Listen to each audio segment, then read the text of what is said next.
I knew something was wrong the moment I stepped into the driveway. The lights were on in the living room. Too bright, too early for a Tuesday evening.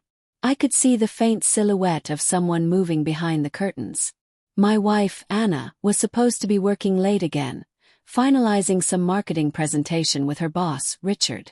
That's what she'd told me when she kissed me on the cheek this morning and said, "Don't wait up, okay? We'll probably be working till midnight." But there was her car, parked crookedly, like she'd pulled in fast. And there was laughter, faint, muffled, intimate. My hand froze on the doorknob. For a moment I just stood there, keys dangling, heart thundering against my ribs. The sound of that laughter, his laughter low and arrogant, made my stomach twist. I'd met Richard once. Slick hair, expensive suit, that smirk of a man too used to getting what he wanted.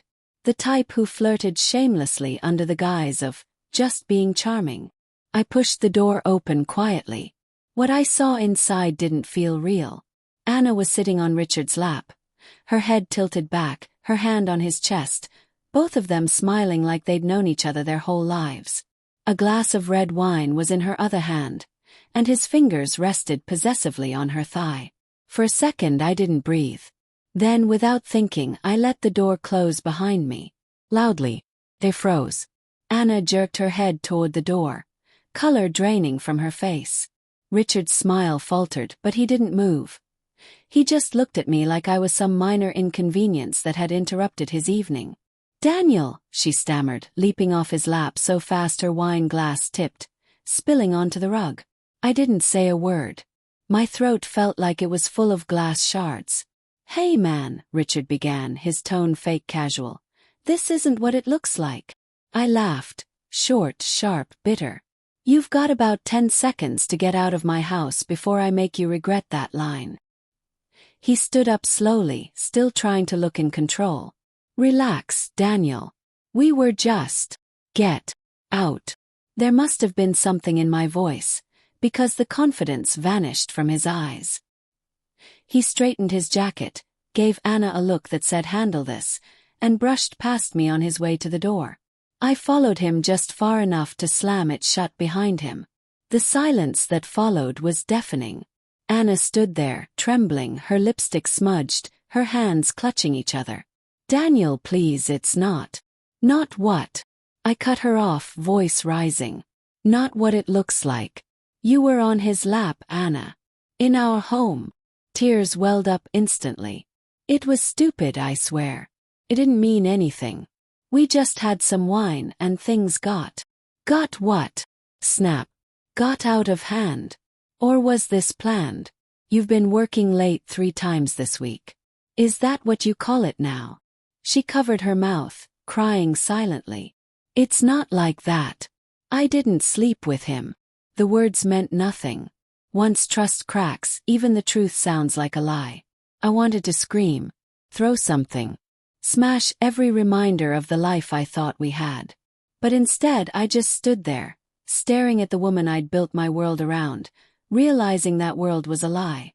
Then something inside me went cold. "Pack a bag," I said quietly. Her sobbing stopped. "What?" "You heard me. Pack a bag and go. Tonight." "Daniel, please don't do this. Let's talk." "It was a mistake."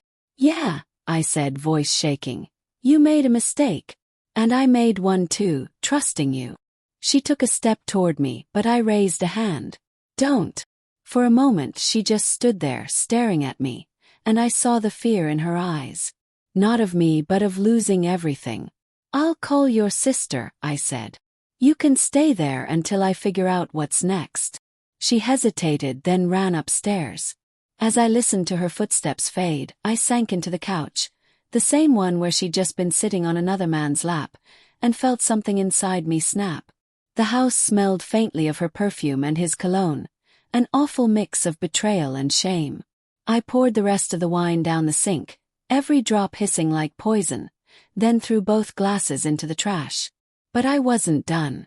I opened her laptop, she'd left it unlocked, and there it was. An entire thread of messages between her and Richard. Flirty, teasing, suggestive. "Richard, can't wait till we're alone again. Anna, you'll have to be patient, boss. Richard, I don't do patience. Especially when you wear that red dress. My hands shook as I scrolled. Pictures. Late-night emojis. Plans for meetings that had nothing to do with work. That's when I decided I wasn't going to just kick her out. I was going to end this my way. I took screenshots of everything. Every message, every photo. Then I forwarded them to Richard's company email. The same company that prided itself on zero tolerance for inappropriate relationships between superiors and subordinates. Then, just for good measure, I CC'd the HR director. Revenge, as it turned out, wasn't loud. It was quiet, surgical, clean. When Anna came downstairs, her eyes red and her bag slung over her shoulder, I was sitting at the table, phone in hand. I sent the messages to HR, I said without looking at her. Her breath caught. You didn't. I did. I looked up. He's your boss, right?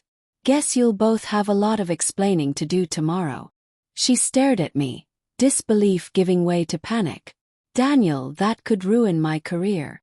You ruined our marriage, I said coldly. I just made sure there were consequences. For a moment, she looked like she wanted to argue.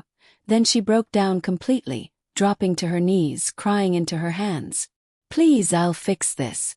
I'll quit, I'll block him, I'll do anything. But it was too late. The love I'd felt for her, the warmth, the trust, had turned to ashes. Go, Anna, I whispered. Just go. She left without another word. The next morning I woke to silence.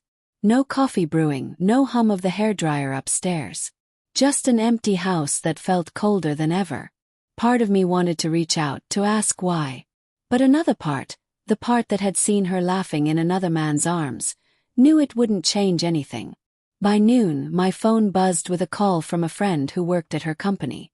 Hey man. You didn't hear this from me, but Richard got suspended. Something about inappropriate conduct. HR's investigating him and... Your wife. You okay? Yeah, I said softly. I'm fine. It wasn't true. But I'd get there. That night, I sat in the living room again, staring at the spot where it had all happened. And strangely enough, I felt calm. Not happy. Not vengeful. Just calm. Because sometimes, revenge isn't about destroying the other person. It's about reclaiming the part of yourself they tried to break. A week later, Anna showed up at the door. Her eyes were swollen, her makeup gone, her once perfect composure shattered. Can we talk? She asked quietly. I hesitated, then nodded. She stepped inside slowly, clutching a folder. I lost my job, she said. And Richard's wife filed for divorce. He's blaming me for everything. I said nothing. I wanted to say I'm sorry, she whispered. Not just for that night, but for all of it. For taking you for granted. For thinking I could have something more and not lose everything. I looked at her for a long time. The woman standing before me wasn't the same one I'd married. And I wasn't the same man who'd once built his world around her smile. I loved you, Anna, I said finally. More than you'll ever know. But love can't survive lies. And I'm done being the only one fighting for something that's already dead. Tears streamed down her face as she nodded. I understand. She left quietly. This time I didn't stop her. Months passed. I focused on myself, my work, my health, my peace. The pain dulled, replaced by something steadier. Self-respect. People talk about betrayal like it's a wound that never heals. But it does, it just leaves a scar that reminds you what you survived. And sometimes that scar is your proof that you'll never let anyone break you like that again. A year later, I got an email from an unknown address. It was short. Daniel, I just wanted you to know I'm getting help. Therapy, new job, new city. I'll never forgive myself for what I did to you. But I hope someday you can. Anna. I read it twice. Then I smiled sadly and deleted it. Forgiveness wasn't something I owed her. It was something I'd already given myself the night I let her go. And that, not revenge, not anger, was the real ending. Because sometimes the most powerful revenge isn't destroying the person who hurt you.